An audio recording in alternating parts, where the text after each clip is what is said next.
ശരത്തെ, എൻ്റെ അടുത്ത് നാട്ടിലുള്ള എൻ്റെ ഒരു സുഹൃത്ത് പറഞ്ഞത്, നാട്ടിൽ ഒരു 30,000 രൂപ ഉണ്ടെങ്കിൽ അത്യാവശ്യം നമ്മുടെ കാര്യങ്ങളൊക്കെ ഓടിച്ച്, വേറെ കടങ്ങളൊന്നുമില്ല, വീടൊക്കെ ഉണ്ടെങ്കിൽ അത്യാവശ്യം നമ്മുടെ കാര്യങ്ങളൊക്കെ ഓടിച്ച് ജീവിച്ചു പോകാം എന്നാണ് എൻ്റെ ഒരു സുഹൃത്ത് പറഞ്ഞത്. അപ്പോൾ ഇതൊക്കെ ഉണ്ടായിട്ടും നിങ്ങൾ എന്തിനാണ് ഈ സ്റ്റുഡൻസ് എല്ലാവരും കൂടെ ഈ രാജ്യത്തോട്ട് വരുന്നത്? അത് നിങ്ങളുടെ ഒരു ഇതായിട്ട് എന്താ പറയുക, ഒരു ആഡംബരത്തിന് വേണ്ടിയല്ലേ എന്നുള്ളതാണ് പൊതുസമൂഹത്തിൻ്റെ ഒരു ചോദ്യം. ആഡംബരം എന്ന് നോക്കിക്കഴിഞ്ഞാൽ ഓരോരുത്തർക്കും ചേട്ടാ ഒരു വിഷൻ കാണൂലേ. നമ്മൾ ഒരു 10 വർഷത്തിന് ശേഷം ഇപ്പോൾ പൃഥ്വിരാജൊക്കെ പറയും പോലെ ഞാൻ ഇവിടെ നിൽക്കണം, ഇത് ചെയ്യണം എന്നൊക്കെയുള്ളൊരു വിഷൻ കാണൂലേ ഒരാൾക്ക് മനസ്സിൽ. തീർച്ചയായിട്ടും അതൊക്കെ പെർസ്പെക്റ്റീവാണ്, ഒരാളുടെ മനസ്സിൻ്റെ കാഴ്ചപ്പാടുകളാണ്. ഞാൻ ഇന്നതാവണം. ഇപ്പോൾ ചേട്ടൻ പറഞ്ഞത് ഒരു 30,000-40,000 രൂപ ഉണ്ടെങ്കിൽ നാട്ടിൽ കഴിയാം.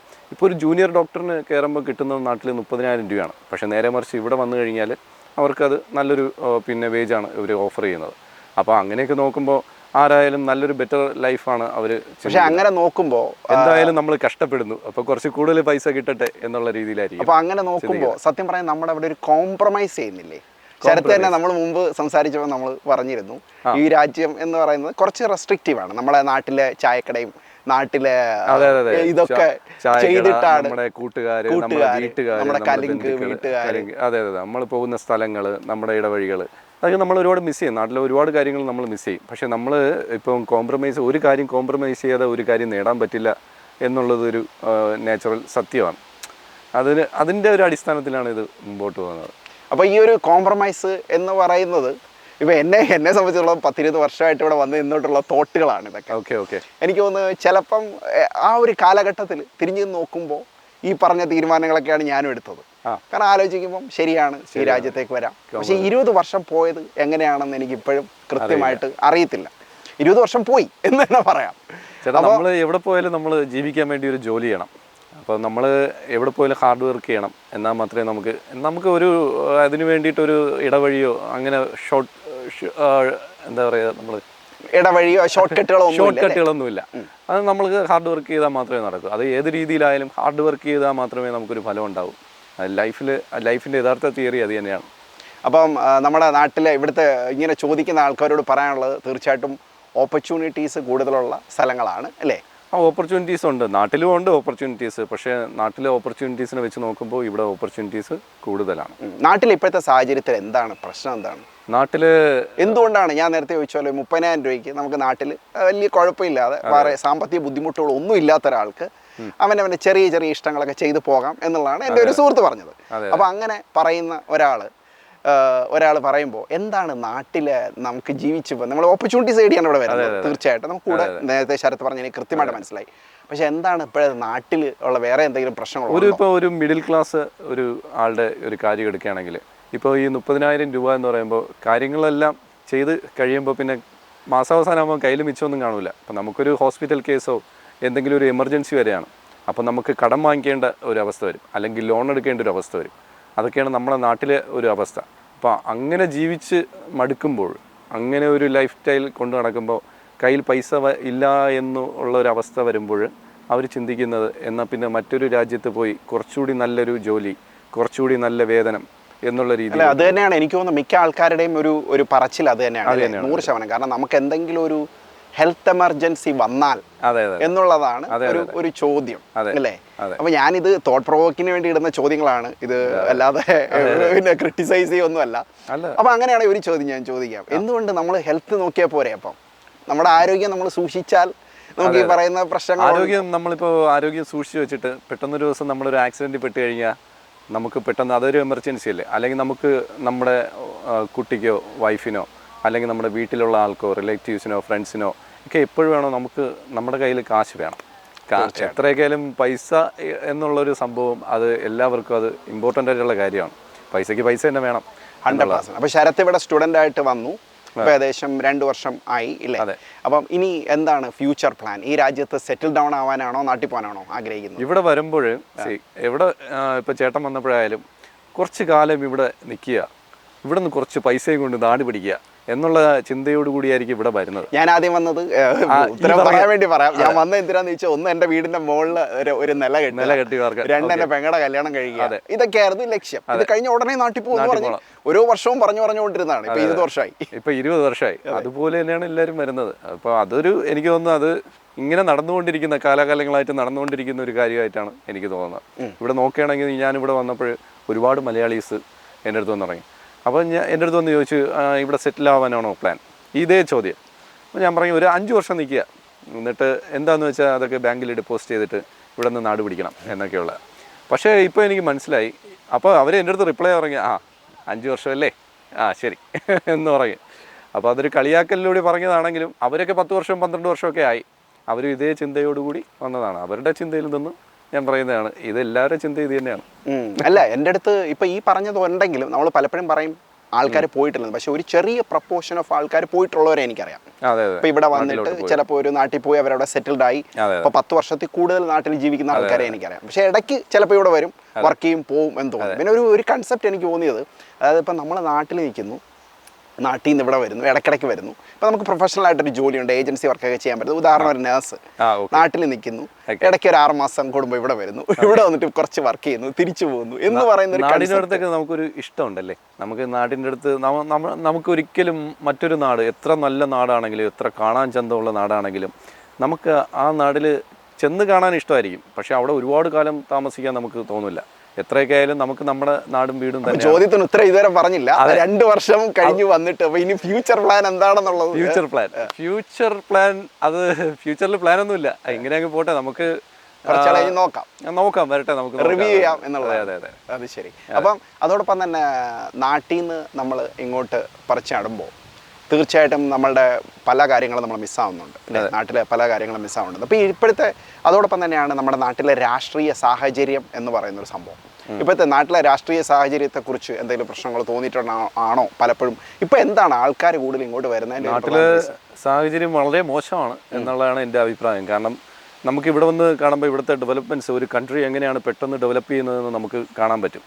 നമ്മളെ നാട്ടിൽ ഈ ഡെവലപ്മെൻറ്റ്സ് ഒക്കെ വരണമെങ്കിൽ ഒരുപാട് വർഷങ്ങളെടുക്കും. അതിന് കാരണം നമ്മുടെ രാഷ്ട്രീയവും നമ്മുടെ രാഷ്ട്രീയ ചുറ്റുപാടുകളും തന്നെയാണ്. അത് മാത്രമല്ല അവിടുത്തെ ആൾക്കാരുടെ കാഴ്ചപ്പാടുകളും വളരെ പഴയതാണ്. ഇപ്പോൾ എനിക്ക് തോന്നുന്നു ഡെവലപ്മെൻറ്റ് പറയുമ്പോൾ ഇപ്പം തീർച്ചയായിട്ടും ശരിയാണ്, താങ്കൾ പറയുന്നത് ശരിയാണെങ്കിലും, പക്ഷെ എൻ്റെ കാഴ്ചപ്പാടിൽ, ഞാൻ 6 മാസം കൂടുതൽ നാട്ടിൽ പോകുന്ന ആളാണ്. എൻ്റെ കാഴ്ചയിൽ നാട്ടിൽ ഡെവലപ്മെൻറ്റ് നടക്കുന്നുണ്ട് എന്ന് തന്നെയാണ് ഞാൻ വിശ്വസിക്കുന്നത്. കാരണം ഒരു വെട്ടിക്കട പോലും ഇല്ലാത്തടത്ത് ലുലു മോൾ വന്നു, ഒരു ഒറ്റവരി പാതയിൽ കഷ്ടിപ്പൊക്കൊണ്ടിരുന്നിടത്ത് ഇപ്പം 6 വരി പാതയാവുന്നു. ഇങ്ങനെയൊക്കെ പറയുന്നത് തീർച്ചയായിട്ടും ഡെവലപ്മെന്റിന്റെ ഭാഗമായിട്ട് എനിക്ക് തോന്നുന്നു. പക്ഷെ രാഷ്ട്രീയം എന്ന് പറയുന്നത് മറ്റൊരു തലമാണ് അല്ലേ? അതെ, ഡെവലപ്മെന്റുകൾ ചെറിയ രീതിയിൽ മാത്രമേ ഉണ്ടാവുന്നുള്ളൂ നമ്മുടെ നാട്ടിൽ. ഇവിടെ വെച്ച് നോക്കുകയാണെങ്കിൽ നമുക്ക് നാട് ഒരു ലുലു മാൾ വന്നതോ ഒരു 6 വരി പാത ആരുടെ ഔദാര്യമല്ല. നമ്മുടെ നാടുകളിൽ എത്രയോ കാലം മുമ്പേ വരാണ്ടിരുന്ന ഒരു 6 വരി പാതയാണ്. നമ്മുടെ ഇവിടുത്തെ ട്യൂബ് സ്റ്റേഷൻ തുടങ്ങിയത്, അണ്ടർഗ്രൗണ്ട് സ്റ്റേഷൻ തുടങ്ങിയത് 100 വർഷം മുമ്പാണ്. നമ്മുടെ നാട്ടിൽ ഒരു മെട്രോ റെയിൽ വന്നത് ഈ ഇടയ്ക്കാണ്. അതിന് ഭയങ്കര ആഘോഷമായിരുന്നു. അത് ഇത്ര ആഘോഷിക്കേണ്ട കാര്യമായിട്ട് എനിക്ക് തോന്നിയില്ല. കാരണം ഇവിടെ 100 വർഷം മുമ്പേ ആ മെട്രോയും അണ്ടർഗ്രൗണ്ട് മെട്രോയും സംവിധാനങ്ങളുമുണ്ട്. അത് വെച്ച് നോക്കുകയാണെങ്കിൽ ഇതൊന്നും ഒരു ഡെവലപ്മെൻ്റായിട്ട് എനിക്ക് തോന്നുന്നില്ല. പിന്നെ തൊഴിലില്ലായ്മ, നമ്മുടെ നാട്ടിൽ ഏറ്റവും കൂടുതലും ആൾക്കാർ ഇങ്ങോട്ട് വരാനുള്ള കാരണം തൊഴിലില്ലായ്മയാണ്. അത് ഒരിക്കലും ഈ ചെറിയ വികസനങ്ങൾ കൊണ്ട് തൊഴിലില്ലായ്മ പരിഹരിക്കാം എന്നുള്ളത് അത് വെറും വ്യാമോഹമാണ്.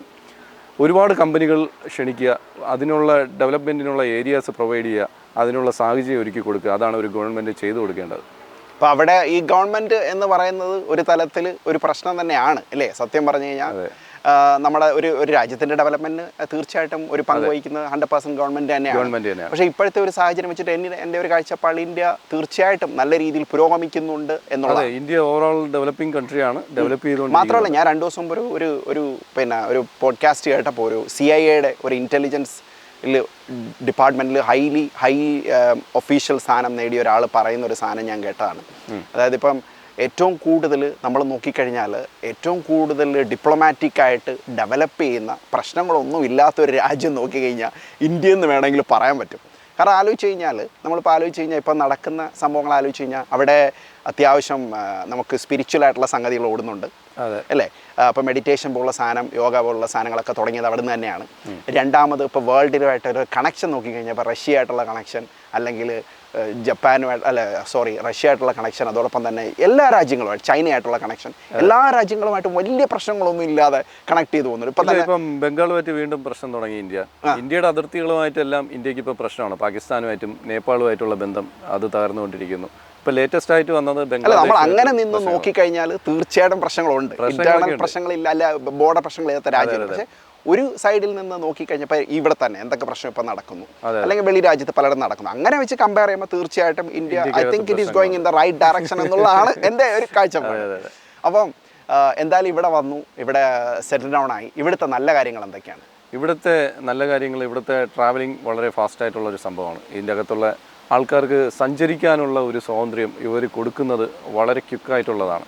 ഇതിൻ്റെ അകത്തുള്ള സംവിധാനങ്ങൾ ഇന്ത്യ കണ്ട് പഠിക്കണം. ഇന്ത്യക്കകത്ത് എങ്ങനെയാണ് കാര്യങ്ങൾ, ഒരു നഗരവൽക്കരണം, ഒരു നഗരം എങ്ങനെ നല്ല രീതിയിൽ സെറ്റ് ചെയ്യണം എന്നുള്ളതൊക്കെ ഇവിടുത്തെ ആൾക്കാരെ കണ്ടുപിടിക്കണം. ഒരു വലിയ ജംഗ്ഷൻ ആയിരിക്കും, അതിൻ്റെ അടുത്ത് ഇതുപോലുള്ള ഒരു കാട് അല്ലെങ്കിൽ ഒരു പാർക്ക്, ഒരു വലിയൊരു ഏരിയയാണ് ഈ പാർക്ക്, അല്ലേ? അപ്പോൾ അങ്ങനെ ആൾക്കാർക്ക് വന്ന് വിനോദത്തിനും കാര്യങ്ങൾക്കും, ഈ വർക്ക് മാത്രമല്ലല്ലോ, വിനോദം കൂടിയാണല്ലോ ജീവിതത്തിലുള്ളത്. ആ എൻ്റർടൈൻമെൻറ്റിനും കൂടി പ്രാധാന്യം കൊടുക്കുന്നു, ട്രാവലിങ്ങിന് പ്രാധാന്യം കൊടുക്കുന്നു, ടൂറിസത്തിന് പ്രാധാന്യം കൊടുക്കുന്നു. എല്ലാത്തിനും അതിൻ്റേതായ പ്രാധാന്യം കൊടുത്തുകൊണ്ട് അതിനെ വളരെ സീരിയസ് ആയിട്ട് എടുത്തുകൊണ്ട് പോകുന്ന, ഓരോ മിനിറ്റിനും അതിൻ്റെ പ്രാധാന്യം കൊടുക്കുന്ന ഒരു സിറ്റുവേഷനാണ് നമുക്കിവിടെ കാണാൻ കഴിയുന്നത്. നമ്മുടെ നാട്ടിൽ ആ ഒരു ഇതില്ല. ഇപ്പോഴത്തെ ഈ പ്രശ്നങ്ങളൊക്കെ ആശങ്കപ്പെടുത്തുന്നുണ്ടോ? പ്രശ്നങ്ങൾ എപ്പോഴും ഉണ്ടാവും. പക്ഷേ കുറച്ച് ദിവസം ആ പ്രശ്നത്തിൻ്റെ പുറകെ പോവും. അത് കഴിയുമ്പോൾ അടുത്ത പ്രശ്നങ്ങൾ വരും. പ്രശ്നങ്ങൾ ഉണ്ടാവും, അതിൻ്റെ പരിഹാരങ്ങളും ഉണ്ടാവും. ആശങ്കകൾ വേണ്ട. തീർച്ചയായിട്ടും അത് തന്നെയാണ് എനിക്കും പറയാനുള്ളത്. ആശങ്കകളൊന്നും വേണ്ട. നമ്മളെല്ലാം ശ്രദ്ധിക്കുക, കാര്യങ്ങളൊക്കെ അറിഞ്ഞിരിക്കുക. നമ്മളൊരു പ്രശ്നത്തിലും പോയി ചാടാതിരിക്കുക.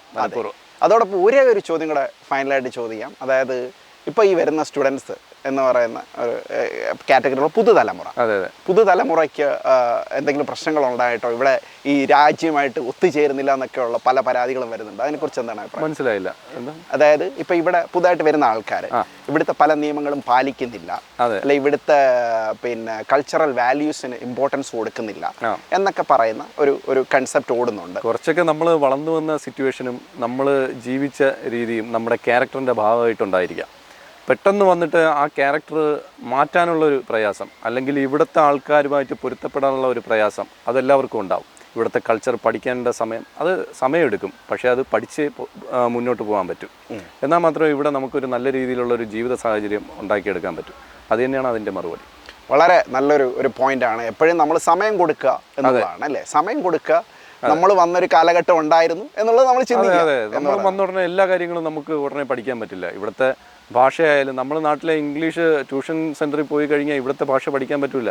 ഇവിടുത്തെ അവരുടെ സ്ലാങ് പഠിക്കാൻ പറ്റും. ഇതിനകത്ത് ഒരു കാര്യമുണ്ട്. അതായത് ഞങ്ങളുടെയൊക്കെ കാലഘട്ടത്തിൽ നമ്മൾ വരുമ്പോൾ നമ്മൾ പണ്ടേ ഡിസിപ്ലിൻഡ് ആൾക്കാരായിരുന്നു എന്നുകൊണ്ട് വേണം പറയാൻ. നാട്ടിലെ അങ്ങനെയല്ല. നമ്മൾ ഇപ്പം ഞങ്ങളൊക്കെ പണ്ടേ വരുമ്പോൾ ഇവിടെ സത്യം പറഞ്ഞാൽ നാട്ടിൽ എന്ന് വെച്ചാൽ തന്നെ നമ്മൾ വളർന്നൊരു കാലഘട്ടം അങ്ങനെ. അതായത് അധികം ഇന്റർനെറ്റോ ഇൻഫ്ലുവൻസോ ഒന്നും ഇല്ലാത്തൊരു കാലഘട്ടത്തിലൂടെ വളരെ ഡിസിപ്ലിൻഡ് ആയിട്ടായിരുന്നു കൂടുതൽ ആൾക്കാരും എനിക്ക് ഒന്ന് പൊയ്ക്കൊണ്ടിരുന്നത്. കാരണം എന്ന് വെച്ചാൽ അച്ഛൻ പറയും, അമ്മ പറയും, നാട്ടുകാർ കാണും, അങ്ങനെ പറയുന്ന ഒരു വലിയ റെസ്ട്രിക്റ്റഡ് സൊസൈറ്റിയിലൂടെയാണ് നമ്മൾ പൊയ്ക്കൊണ്ടിരുന്നത്. അപ്പോൾ അതുകൊണ്ട് തന്നെ ഇപ്പം എനിക്ക് തോന്നുന്നു ഇപ്പം ആ റെസ്ട്രിക്ഷൻ വളരെ കുറഞ്ഞിട്ടുണ്ട് എന്നുള്ളതാണ് എനിക്ക് തോന്നുന്നത്. അപ്പോൾ അതിൻ്റെ ഒരു ഇത് പുതിയ ജനറേഷനിൽ വരുന്നുണ്ടെന്ന് തോന്നിയിട്ടുണ്ടോ?